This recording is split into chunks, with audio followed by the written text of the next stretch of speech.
He leaned back in that leather chair like a king surveying peasants.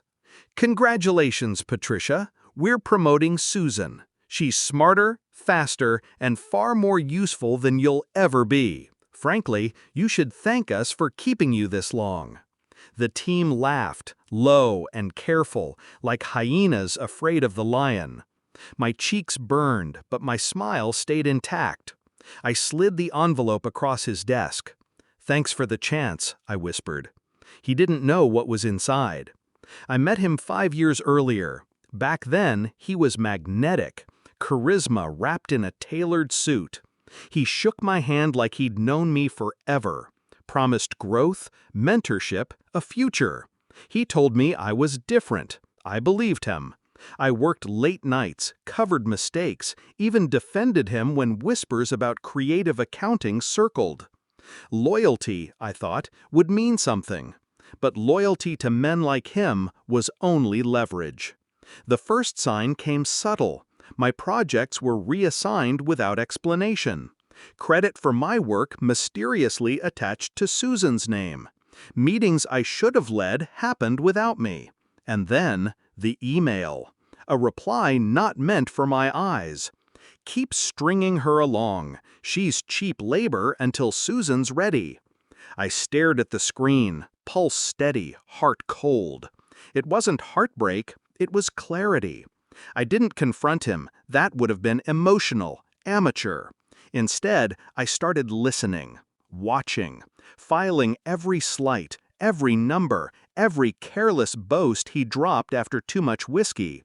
He liked to brag that he'd never been caught, never paid taxes honestly in his life. "It's called strategy," he'd grin. I kept my face blank, but my mind recorded everything. It took months, patient work, hidden in plain sight. I copied files at night while the cleaning crew vacuumed, transferred them to a drive I kept taped beneath the drawer of my desk. Bank statements, fake invoices, payments to shell companies with names like Silverbird Consulting. I traced them one by one. By the time Susan was announced as my replacement, my case was airtight. The envelope I slid across his desk that day wasn't a resignation letter. It was a copy of the financial report I'd compiled, neat and damning. On top of it, an anonymous note.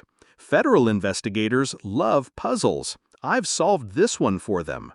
He didn't open it, of course. He tossed it aside with that smirk. To him, I was already irrelevant. Perfect. The real delivery happened 2 hours later, while he toasted Susan in the lounge with champagne I had paid for by working unpaid weekends.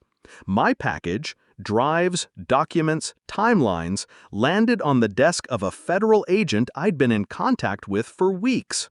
I'd left nothing to chance. 3 weeks passed. Silence. Then the storm. It started small, his accounts frozen without warning. Then the raid. Men in dark suits sweeping through our office, seizing computers, servers, anything with a wire. He tried to bluff, tried to laugh it off. But when they pulled the receipts, the shell companies, the offshore transfers, his laughter dried up. Susan stood pale and trembling by the window, clutching her promotion letter like it might shield her. She wasn't guilty, just useful to him, like I had been. They led him out in handcuffs. Cameras flashed. That smirk was gone. I didn't go back to the office after that. Didn't need to. While the company unraveled in headlines, I sat in a quiet cafe and watched the news scroll across the screen. Millionaire CEO arrested for fraud. Lavish lifestyle funded by employees' sweat. My phone buzzed with messages from former coworkers.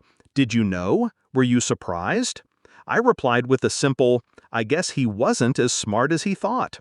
Justice isn't loud. It doesn't need to be. It's quiet, precise, a scalpel, not a hammer. I could have begged for respect, could have fought Susan for scraps of recognition. Instead, I dismantled the kingdom he built on arrogance and theft, brick by brick. That night, alone in my apartment, I opened the final envelope I'd kept for myself. His signature sprawled across dozens of falsified forms, all in his proud hand. Proof of his greed, proof of his downfall. I burned them one by one in the sink. Not out of fear, but closure. People ask if I felt guilty. I don't. He gambled with lives, with futures, and assumed none of us had the spine to stop him. He underestimated the quiet one in the corner, the woman he dismissed as replaceable. And that's the thing about people like him. They never see it coming. When he leaned back that day, mocking me, he thought he was winning. But the truth? His fate was already sealed.